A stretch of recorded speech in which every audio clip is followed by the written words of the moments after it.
তাসরিবা আলাইকুমুল ইয়াউম, আজকে তোমাদের বিরুদ্ধে আমাদের কোনো ক্ষোভ নেই, আমার কোনো ক্ষোভ নেই, যাও তোমাদের সকলকে আমি ক্ষমা করে দিলাম। আল্লাহর নবী সাল্লাল্লাহু আলাইহি ওয়াসাল্লাম মক্কার সেই বিজয় দিবসে, বিজয়ের মুহূর্তে যখন তার একটা ইশারা পেলে 10 লক্ষ তরবারি মক্কার কাফেরদেরকে কচু কাটা করে রক্তে রঞ্জিত করে ফেলতো, সেই সময় আল্লাহর নবী মক্কার কাফেরদেরকে উদ্দেশ্য করে বললেন, আজকে আমি তোমাদের সাথে সে কথাই বলছি যা ইউসুফ বলেছিলেন, যাও লা তাসরিবা আলাইকুমুল ইয়াউম, আজকে তোমাদের বিরুদ্ধে আমার কোনো ক্ষোভ নেই, ইযহাবু আনতুমুত তুলাকা, যাও আমি তোমাদের সকলকে সাধারণভাবে ঘোষণা করলাম। अब हमारा एक ही काम, इंतकाम इंतकाम। ক্ষমা।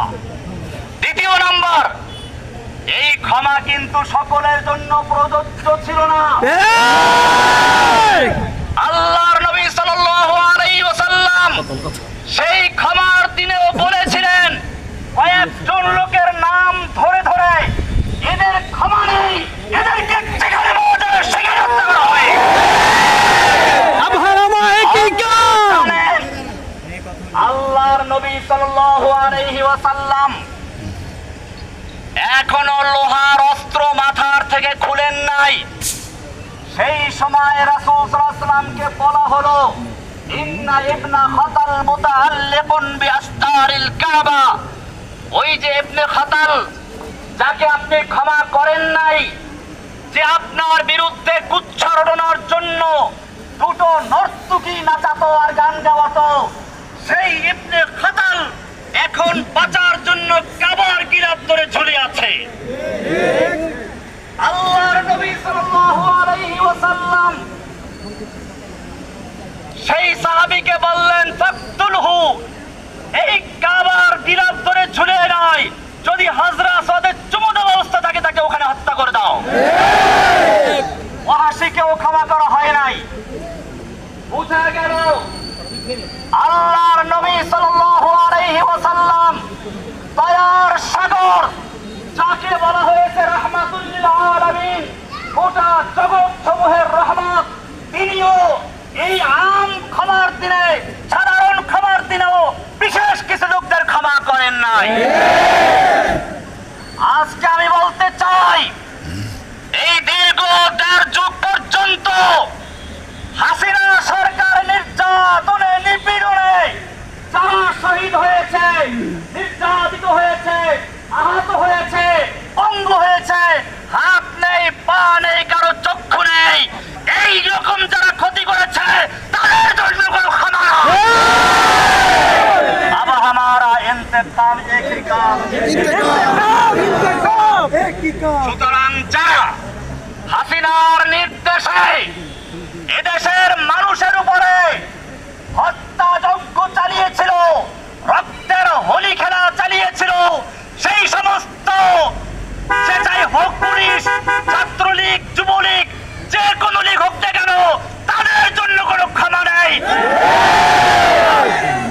তৃতীয় কর্মসূচি, তৃতীয় কাজ হচ্ছে আমাদের এখন দাওয়াতি কাজ করা, ব্যাপকভাবে দাওয়াতি কাজ করা, ব্যাপকভাবে দাওয়াতি কাজ করা, তাওহীদের দাওয়াত।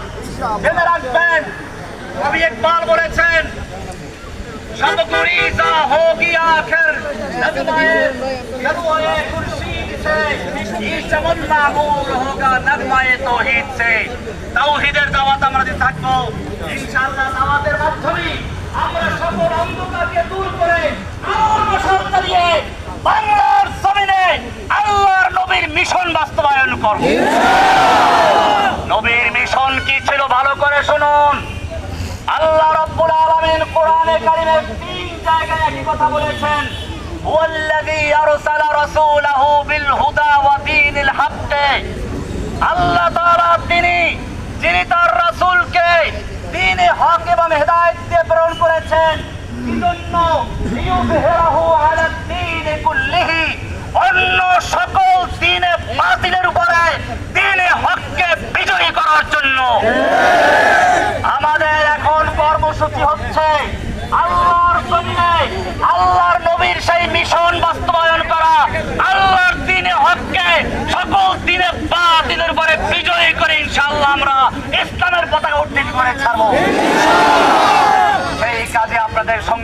ইনশাআল্লাহ। তৌফিক দান করুন, আমিন।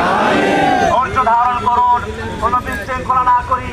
আর এখন কেউ মুসাফা করার চেষ্টা করবেন না।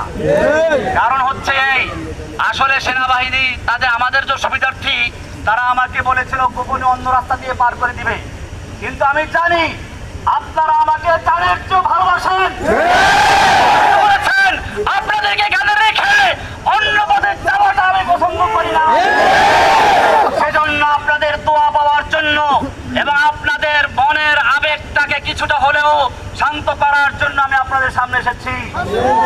এখন আমরা কেউ কোনো বিশৃঙ্খলা করবো না। গাড়িটা যিনি চালাচ্ছেন ওনার বারবার অনুরোধ হচ্ছে, ভাই গাড়ির যেন কোনো ক্ষতি কেউ না করে, কেউ মুসাফা করতে না আসে, এরকম ভাবে গাড়ির যেন কোনো রঙের ক্ষতি না লাগে, কারণ গাড়িটা ওনার নিজেরও না। তো সেই জন্য আমরা শান্তভাবে দীর্ঘ 11 বছর পর্যন্ত ধৈর্য ধারণ করতে পেরেছি। ইনশাআল্লাহ এখন কিছু সময়ের জন্য ধৈর্য ধারণ করলে আমাদের কষ্ট হবে না ইনশাআল্লাহ। আপনাদের সকলকে ধন্যবাদ, জাযাকুমুল্লাহ। আল্লাহ তাআলা আপনাদের সকলকে জাযা দান করুন। আমি ওই সকল ভাইদের জন্য দোয়া করছি, আবু সাইদ থেকে শুরু করে এই আন্দোলনে এবং এর আগে যারা আন্দোলন করতে গিয়ে শেখ হাসিনার নির্যাতনে শাহাদত বরণ করেছেন, আহত হয়েছেন, পঙ্গু হয়েছেন, আল্লাহ তাআলা তাদের সকলকে, যারা শহীদ হয়েছেন তাদের সকলকে জান্নাতবাসী করুন। যারা আহত হয়ে তাদেরকে শিফা দান করুন, আমিন। আপনাদের সকলের হায়াত দারাজ হোক। আল্লাহ তাআলা সকলকে হায়াতে তয়্যিবা নসিব করুন, সুস্থ সবল অবস্থা রাখুন, দিনের জন্য কবুল করুন, আমিন।